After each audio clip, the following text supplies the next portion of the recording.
70억 명의 세계 인구 중에 30억 명 이상이 두통으로 고생을 한다고 통계가 발표되었어요. 편두통은 전체 인구 중에 15%나 앓고 있는 흔한 두통입니다.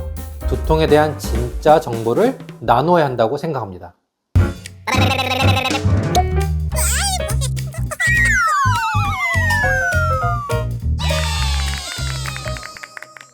안녕하세요 여러분, 반갑습니다.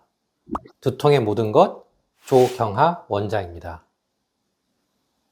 앞으로 여러분과 함께 두통의 모든 것이라는 채널을 통해 두통에 대한 정보와 치료 방법에 대해 알아보고자 합니다.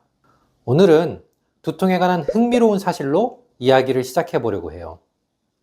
제가 두통을 연구하면서 가장 흥미로웠던 사실은 세상에 두통으로 고통받는 사람이 정말 많았다는 것입니다.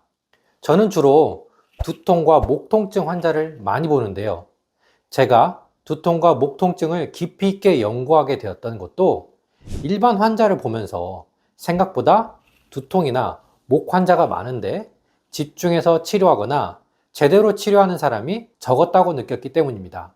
또 목에서 두통이 유발되는 경우도 정말 많았습니다.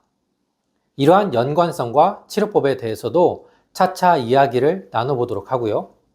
일단 세상에 두통으로 고생하는 사람이 얼마나 많은지 먼저 알아볼까요?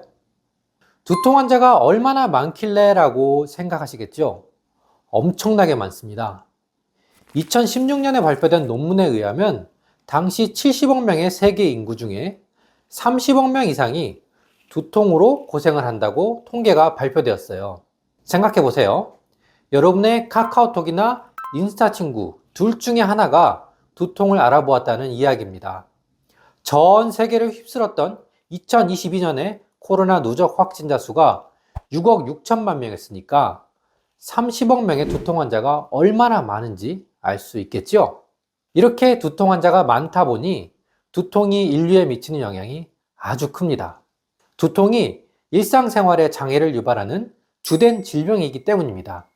사지를 자유롭게 쓰지 못하는 것도 장애지만 우리가 어떤 질병으로 일상생활이나 직업을 영위하지 못한다면 그 또한 장애라고 할 수 있죠. 두통은 특히 여성에게 더 취약한데 15세에서 49세의 젊은 여성들에게 두통의 한 종류인 편두통은 일상생활 중에 장애를 일으키는 첫 번째 원인입니다. 장애연수라는 개념을 가지고 두통을 조금 더 자세히 들여다볼게요. 장애연수라고 하는 것은 한 사람이 어떤 질병으로 인해 장애를 얻게 되고 한 해를 장애로 인해 정상적으로 누리지 못한다는 개념입니다. 두통의 한 종류인 편두통 하나만 가지고도 전체 인구 중에서 4,500만 건의 장애연수가 발생합니다. 이게 어떤 의미인지 이해가 잘 가지 않죠? 조금 바꿔서 이야기해 볼게요. 70억 명의 인류가 있다고 하면 그 중에 장애로 인해서 4,500만 년이 두통으로 일상생활에 지장을 줄 정도로 장애를 가지고 살아간 시간이라는 뜻이고 인류의 역사에서 4,500만 년을 앗아갔다고도 표현할 수 있겠네요. 일단 두통의 종류 중 가장 심각하게 통증을 유발하는 편두통을 예를 들어 볼게요. 편두통은 전체 인구 중에 15%나 앓고 있는 흔한 두통입니다. 편두통의 문제점은 그 통증이 일반적인 두통과는 달리 중간 이상 혹은 극도로 심한 두통으로 나타난다는 것입니다. 통증을 1에서 10으로 나타낼 때 편두통으로 인한 통증은 7.1입니다. 뼈가 부러지는 골절이 통증 강도가 7입니다. 7.3인 출산보다도 조금 낮은 수준이니 편두통이 오면 얼마나 힘든지 상상이 가실 거예요. 두통의 추세는 점점 더 심각해지고 있어요.